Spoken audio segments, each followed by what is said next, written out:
Timnas Indonesia harus menjalani perjuangan yang cukup berat di grup A ASEAN Championship 2026.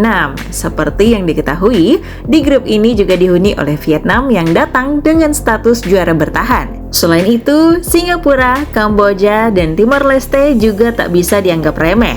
Timnas Singapura bahkan baru saja merampungkan TC di Jepang untuk tampil di ASEAN Championship 2026. Di sisi lain, media Vietnam, Soha, juga mengakui beratnya persaingan di grup A. Dalam hal ini, Soha secara khusus menyoroti Timnas Indonesia. Hal tersebut tak terlepas dari persaingan panas kedua negara dalam beberapa tahun terakhir.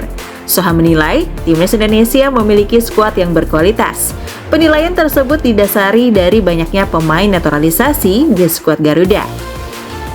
Secara khusus, sorotan pasti akan tertuju pada pertandingan melawan Indonesia. Dalam beberapa tahun terakhir, persaingan antara kedua negara sepak bola ini telah menjadi salah satu pertandingan yang paling dinantikan di Asia Tenggara. Indonesia memiliki skuad berkualitas yang terdiri dari pemain naturalisasi, gaya bermain yang menuntut fisik, dan selalu bertujuan untuk mengalahkan Vietnam di setiap turnamen, tulis Soha. Soha menambahkan pentingnya laga melawan Timnas Indonesia. Vietnam wajib menang jika ingin mengunci posisi puncak grup A.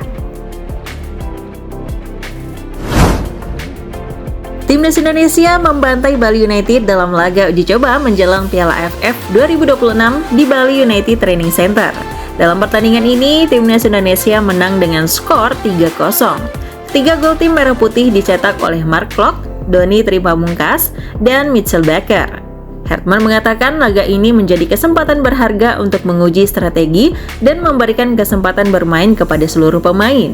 Hertman menilai positif hasil laga ini. Kami bisa memberikan menit bermain yang berharga kepada setiap pemain, dan itu merupakan salah satu target penting bagi kami.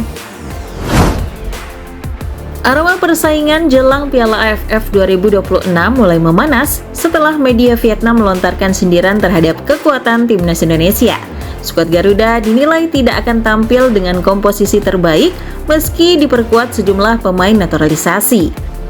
Penilaian itu muncul menjelang pertemuan kedua tim di grup A Piala AFF 2026. Media Vietnam, Tuai Tri, menyebut proyek naturalisasi Vietnam lebih siap dibanding Indonesia. Mereka menilai skuad asuhan Kim Sang-sik memiliki lini depan yang lebih berbahaya berkat kehadiran 3 pemain naturalisasi asal Brasil. Selain itu, media tersebut menilai Indonesia kehilangan banyak kekuatan karena sejumlah pemain yang berkarir di Eropa tidak dapat bergabung lantaran Piala AFF 2026 tidak masuk kalender resmi FIFA. Di tengah sindiran tersebut, Timnas Indonesia justru memilih fokus mempersiapkan diri. Gelandang Tom Haya menegaskan target Garuda di Piala AFF 2026 bukan sekedar tampil kompetitif, melainkan membawa pulang trofi yang selama ini belum pernah diraih Indonesia.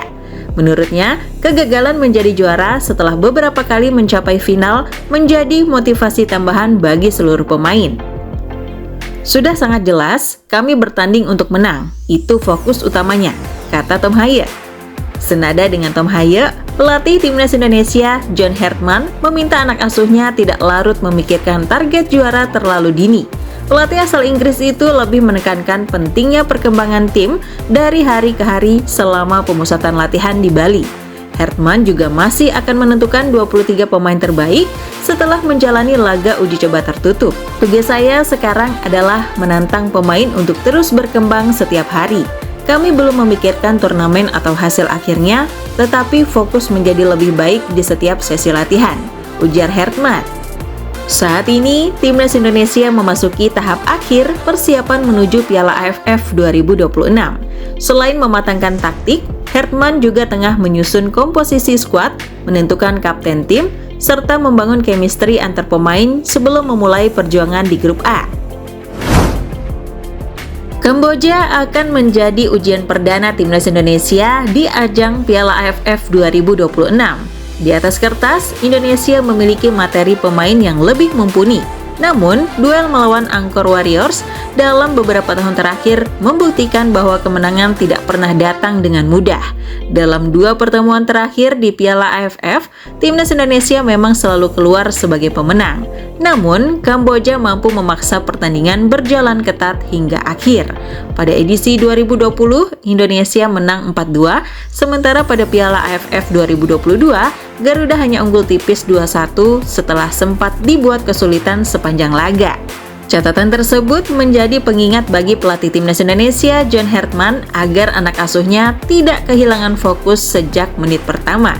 Apalagi, setiap poin di fase grup akan sangat menentukan peluang Indonesia melaju ke babak berikutnya.